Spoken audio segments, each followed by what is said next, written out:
Biscuit जिला top जंग सिरके पावर्ड बाय सुपीरियर सिल्क। दमदार 10 के रेस में आप उतर रहल बाड़न उ प्रतिभागी जे आपन खाटी आवाज के लोहा मनवा चुकल बाड़न। का आज इनकर आवाज दमदार 10 के अंजाम तक पहुंची? जाने खातिर जोरदार ताली से स्वागत करी जिला आजमगढ़ के दुलारे विजय प्यारे। कैसन जमाना बा अरे कैसन सरकार बा मिलत नहीं खेनो करी दादा का कहीं बेरोजगार बा।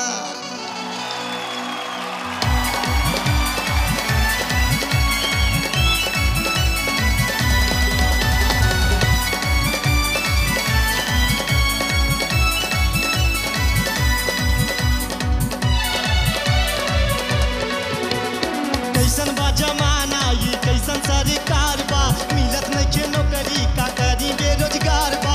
कैसन बा जमाना ये कैसन सरकार बा मिलत नहीं नौकरी का करी बेरोजगार बा। 40 के उम्र भाई लगुओ नया बता हौ देखा बिये कके बकरी चरावता हौ देखा बिये कके बकरी चरावता हौ देखा बिये कके बकरी चरावता। कैसन बा जमाना ये कैसन सरकार बा मिलत नहीं नौकरी का करी बेरोजगार बा। कैसन बा जमाना ये कैसन सरकार बा मिलत नहीं नौकरी का करी बेरोजगार बा। 40 के उम्र भाई लगुओ नया बता हौ देखा बिये कके बकरी चरावता हौ देखा बिये कके बकरी चरावता हौ देखा बिये कके बकरी चरावता।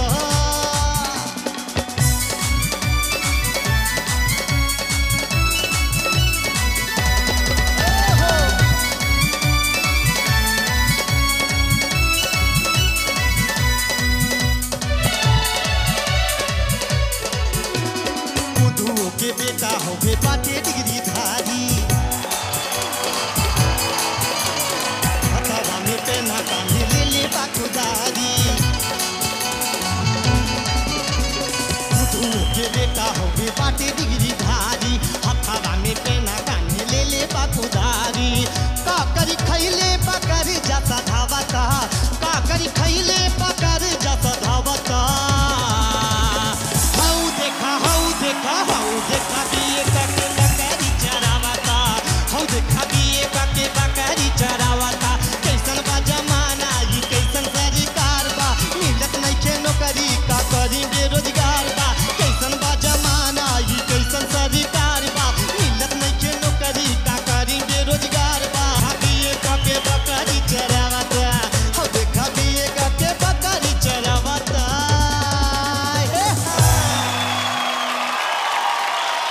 एक बार कैसे बकरी करके दिखाओ।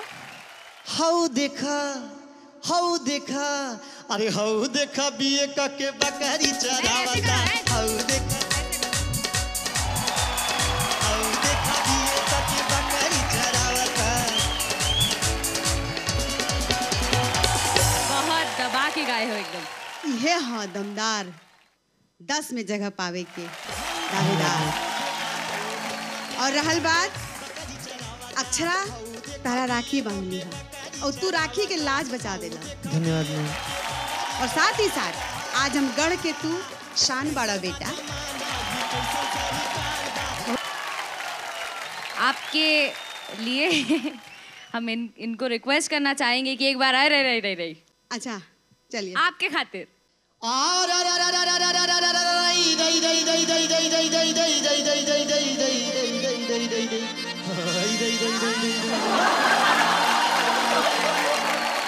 मजा आ जाता है जब ऐसे बोलते हो हैं।